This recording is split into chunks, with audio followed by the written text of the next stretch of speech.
अस्सलाम वालेकुम, welcome to my channel. आज हम बनाएंगे बीफ पाए। तो चलें रेसिपी देखते हैं। तो बीफ पाए बनाने के लिए सबसे पहले जो चीज़ें चाहिए वो देख लेते हैं। यहाँ पे 2 मैंने पाए लिए थे बीफ के, जिसको मैंने 3 से 4 बार गर्म पानी से अच्छे से धो लिया था। इसके अलावा 6 से 7 जो हैं वो दरमियानी साइज़ की प्याज ली थी, उन्हें चॉप करके रख लेंगे। 10 से 12 साबित वाली हरी मिर्ची लेंगे। इसके अलावा 2 टेबल स्पून भर के जो है मैंने अदरक लहसुन का पेस्ट लिया है, और साथ ही मैंने 1 लीमू ले लिया है, और 2 टेबल स्पून भर के ही हमने कसूरी मेथी ली है। साबित मसालों में 3 जो है बादियान के फूल हैं, 2 तेज़पत्ते, 3 से 4 दालचीनी के स्टिक्स हैं, 10 से 12 काली मिर्चें हैं, 6 लौंग ली हैं और 2 बड़ी इलायची हैं। और पिसे मसालों में जो है वो 2 टेबल स्पून भर के पिसा धनिया है, 3 टेबल स्पून भर के पिसी लाल मिर्च ली है, हाफ़ टी स्पून मैंने इसके अंदर हल्दी ली है, और हाफ़ टी स्पून ही जो है इसके अंदर पिसा गरम मसाला है, और 1 टेबल स्पून भर के जो है पिसा ज़ीरा है। इसके अलावा 1 टेबल स्पून नमक है, नमक आप कम ज़्यादा कर सकते हैं। और यहाँ पे जो है 6 से 7 टमाटर लिए थे, इन्हें भी इस तरह कट करके रख लेंगे। और एक पूरा जो हरा धनिया का बंच होता है ना, वो मैंने बारीक चॉप करके रख लिया था। अब कुकर में जो है सबसे पहले मैं पाए ऐड कर दूँगी। मैं कुकर में बना रही हूँ, आप चाहे तो इसे सिंपल पतीले में भी बना सकते हैं। कुकर में जल्दी गल जाती है चीज़ और जल्दी बन भी जाती है, तो इसलिए मैं इसमें बना रही हूँ। पाए ऐड करने के बाद इसके अंदर मैं अदरक लहसुन का पेस्ट और तमाम पिसे मसाले, गरम मसाले सब ऐड कर दूँगी। प्याज और टमाटर वगैरह सब चीज़ इसके अंदर डाल दूँगी। सब 3 चीज़ें जो हैं वो हम एंड के लिए बचा के रखेंगे, जिसमें हरी मिर्चें हैं, हरा धनिया है और पिसा गरम मसाला है। ये 3 चीज़ें मैं नहीं ऐड कर दूँगी। बाकी तमाम चीज़ें जो हैं वो मैंने इसके अंदर ऐड कर दी हैं। तमाम मसाले ऐड करने के बाद मैंने 5 गिलास पानी जो है वो हल्का गर्म कर लिया था, ताकि जो है वो गलने में आसानी हो। वो इसके अंदर ऐड किया है।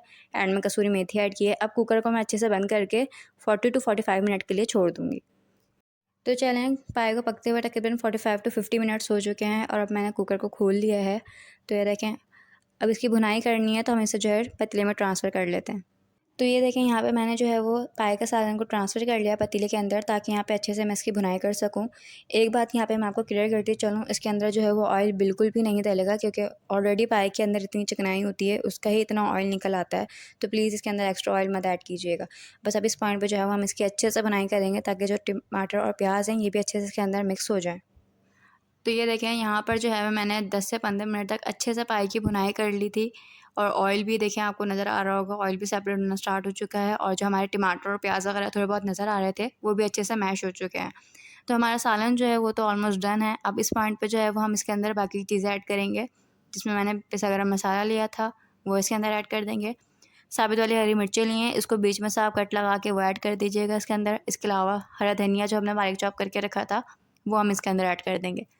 ये तीनों चीज़ें एंड में ऐड करने के बाद जो है वो हम इसको एक बार अच्छे से मिक्स कर लेंगे, ताकि ये तमाम चीज़ें जो हैं वो भी सालन में अच्छे से मिक्स हो जाएं। और मिर्चों का बीच में से कट ज़रूर लगाइएगा, थोड़ा सा स्पाइसी करने के लिए, और उसका फ्लेवर भी अच्छा आता है। और इसके अंदर बस हम जो है वो हाफ़ लेमन ऐड कर देंगे। अब इसको 5 से 10 मिनट के लिए दम पर रख देंगे। तो चलें, 5 मिनट दम देने के बाद मैंने पाए के सालन को जो है वो डिश आउट कर लिया है, और यह है इसकी फ़ाइनल लुक। अगर वीडियो अच्छी लगी हो तो चैनल को लाइक करें, शेयर करें और सब्सक्राइब करें। मिलते हैं नेक्स्ट वीडियो में, तब तक के लिए अल्लाह हाफ़िज़। I remember the days, always at the same place, the same people every